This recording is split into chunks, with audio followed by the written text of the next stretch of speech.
Vamos a otros temas. La preocupación ha generado el constante aumento de contagios de COVID-19 en nuestro país. Desde el Ministerio de Salud confirmaron que estamos ante una quinta ola de contagios y no se descartan nuevas dosis contra el coronavirus. Para profundizar más sobre este contexto, estamos con la doctora Lorena Tapia, investigadora del Instituto de Ciencias Biomédicas de la Facultad de Medicina de la Universidad de Chile, integrante también del Comité de Vacunas del Ministerio de Salud. ¿Cómo está, doctora? Muchas gracias por acompañarnos. Hola, buenos días, Nicolás, ¿qué tal?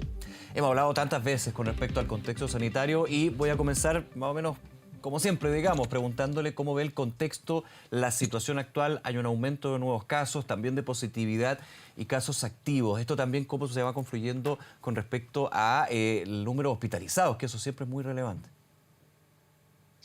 Bueno, sí, Nicolás, efectivamente, hace unas semanas que vemos un aumento de casos. Habíamos llegado a tener un número bajo, pero no cero, ¿cierto? Y eso significa que el virus sigue circulando, no solamente acá, sino en el mundo. Y además los cambios que este virus ha tenido y las variantes que han ido apareciendo han ido mostrando mayor transmisión o capacidad de transmisión entre personas. Y efectivamente las variantes que pueden estar circulando ahora en nuestro país pueden tener que ver con cepas más transmisibles. Y por lo tanto es esperable que vayan aumentando los casos. También estamos en situación de invierno, donde estamos más hacinados, ventilamos menos, y hay una situación o sensación de la población a que esto ya está pasando.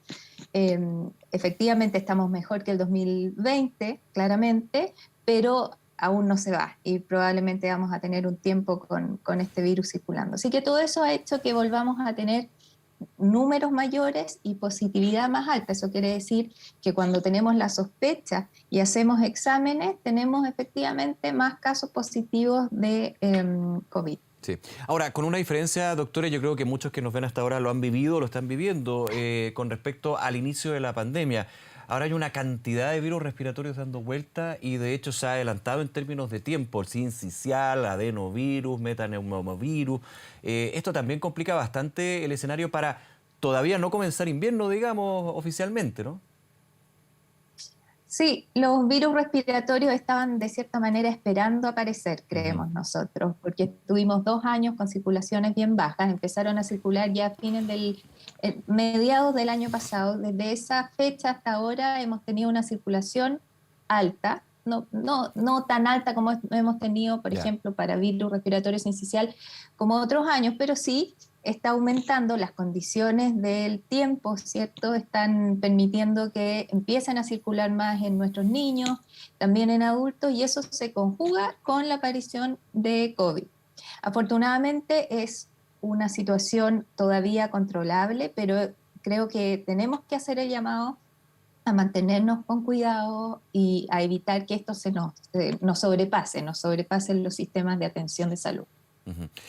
Ahora, hablemos de la vacunación, doctora Tapia, porque se ha reforzado nuevamente, y es bueno que así sea, el llamado a vacunarse con la cuarta dosis o segunda dosis de refuerzo, como se quiera llamar, y sobre todo también mantener lo que es la campaña, por ejemplo, de vacunación de influenza. ¿Cómo lo ha visto usted desde su experiencia y sobre todo la preocupación que tiene la autoridad sanitaria? ¿Ha aumentado el ritmo de vacunación justamente por el aumento de casos y también disuasivos, como por ejemplo el bloqueo el 1 de junio del pase de movilidad? Pero de todas maneras, las cifras con respecto a la segunda dosis de refuerzo siguen siendo bajas. Falta todavía mucho camino. Exactamente, eso es lo que a lo que están llamando las autoridades, a mejorar las coberturas de vacunación y de los refuerzos. Tenemos un porcentaje bien importante de gente que ha recibido la vacunación o la primera vacunación completa, pero se ha visto que en el tiempo los anticuerpos van bajando y la recomendación actual de las autoridades es mantener vacunaciones completas y reforzadas en la medida que van apareciendo y que van circulando estas nuevas variantes que nos van a probablemente seguir apareciendo. Esa es la recomendación de nuestras autoridades, con la cual obviamente estoy de acuerdo. Así es que, ¿y por qué? Porque efectivamente tenemos una protección. Si uno piensa en comparación también con el 2020, el cuadro clínico de este COVID en relación a lo anterior, ¿cierto? La cantidad de pacientes graves que tenemos no es comparable a lo que teníamos al inicio, y esos son los efectos de la vacuna. Así es que si bien nos podemos resfriar y podemos contagiarnos, y hay mucha gente que vacunada sí ha tenido COVID, la mayoría de ellos, por muy lejos, han tenido cuadros leves. Así es que en eso tenemos que seguir esforzándonos para no copar las hospitalizaciones y sabiendo que sí vamos a tener probablemente hospitalizaciones por los otros virus respiratorios que están circulando. Es el punto A. Y se nota en los datos con respecto a hospitalizaciones, doctora, el efecto que tiene la vacunación. Ya lo hemos visto en olas anteriores, si queremos ponernos en esa nomenclatura, digamos. ¿Se está haciendo evidente también el efecto, el beneficio y la protección que genera al estar vacunado? Sí, se ha hecho muy evidente. La Ya. verdad es que los gráficos que nos muestran los informes epidemiológicos se ve que a pesar de que las infecciones pueden aumentar, la infección puede aumentar en los pacientes vacunados, la hospitalización, el ingreso a UCI y las muertes por la infección en los pacientes vacunados reforzados es menor que las no reforzados y mucho menor que los no vacunados. Por lo tanto, ese refuerzo está teniendo un impacto en las hospitalizaciones, en las muertes, al menos hasta los datos que tenemos y que se han ido publicando con el tiempo.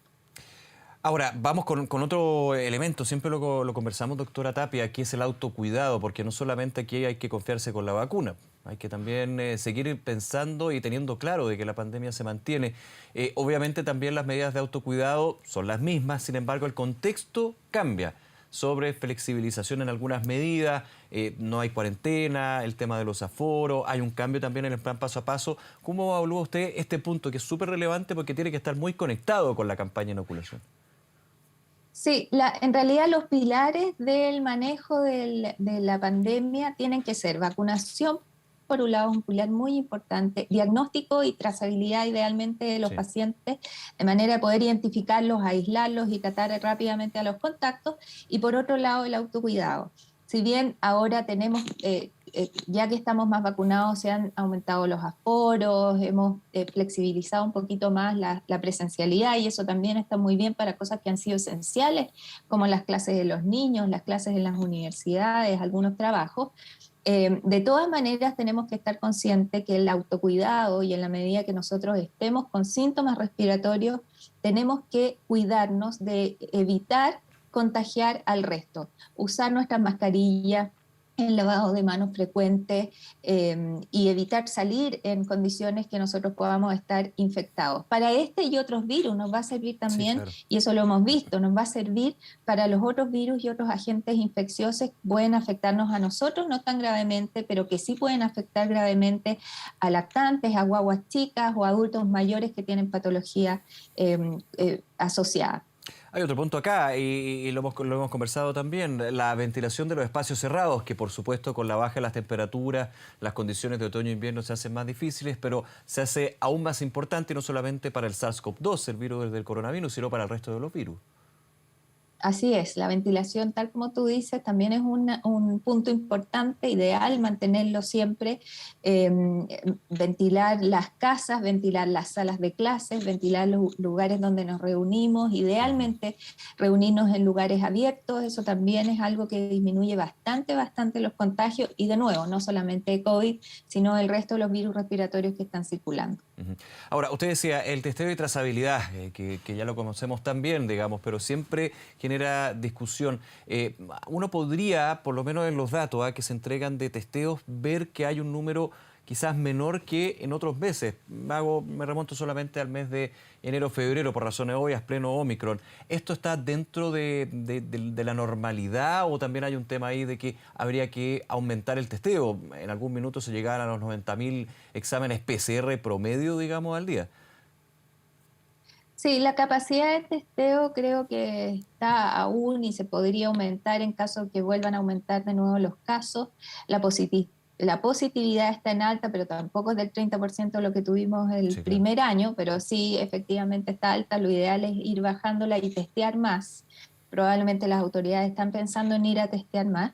Y lo otro es que hay una serie de test o de pruebas que la gente se está haciendo probablemente en sus casas y que no están siendo notificadas en este número oficial de pruebas y que pudieran tener que ver con un número mayor de enfermos. Y yo espero que en ese caso los pacientes que tengan ese tipo de informes, de pruebas donde salgan positivos, se asuman positivos y tengan todos los cuidados que un paciente positivo con una PCR hecha en un laboratorio. Lo ideal es que las pruebas sean hechas en los laboratorios oficiales de manera de ir notificando esto, ¿cierto? Y de tener una idea real de lo que está pasando, pero probablemente tiene que ver con eso también. Doctora Lorena Tapia, como siempre, muchísimas gracias por acompañarnos en Canal 24 Horas. Que esté muy bien, buena semana. Gracias, Chao, Nicolás, que esté muy bien. igualmente. Chao.